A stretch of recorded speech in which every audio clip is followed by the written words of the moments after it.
Schultz here for my Finance 680 students. I wanted to go ahead and shoot a video here for Chapter 16.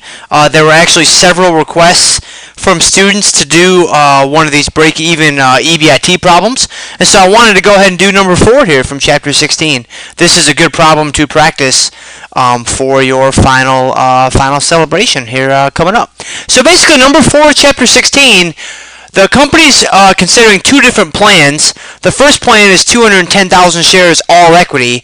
The second plan would be 150,000 shares, so they're going to buy back some of those shares by issuing $2.28 million worth of debt at a cost of 8%. And so one of the first things I did in this problem was figure out, okay, what would that interest expense be then?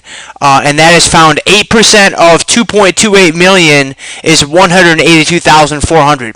So that is going to be the interest expense on the capital structure that includes debt, because I know I'm going to need that later on.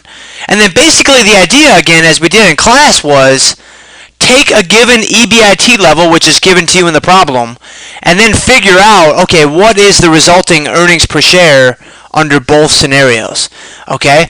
Now remember, under Plan 1, we have no debt, so EBIT and net income are equal.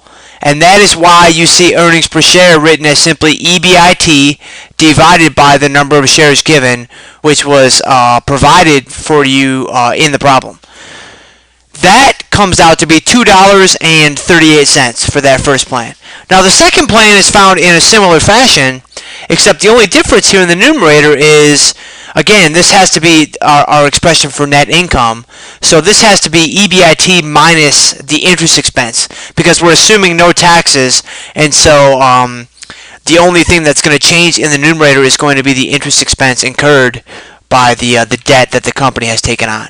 And so now we simply divide that by our new number of shares outstanding, which is also given in the problem, and we get $2.12.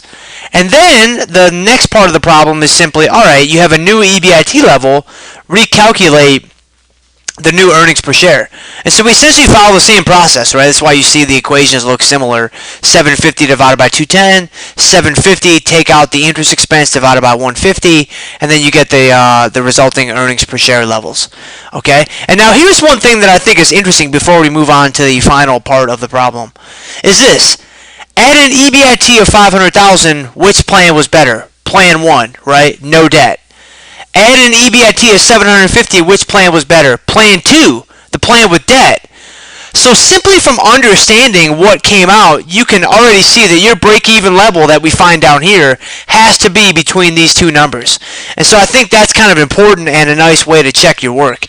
And so again, the break-even EBIT level is found by taking the expression for earnings per share for each scenario, setting them equal to each other, and solving for EBIT, right? And so EBIT minus 182,400 divided by 150, this is the expression for earnings per share under Plan 2. That's what I used here, and that's what I used here.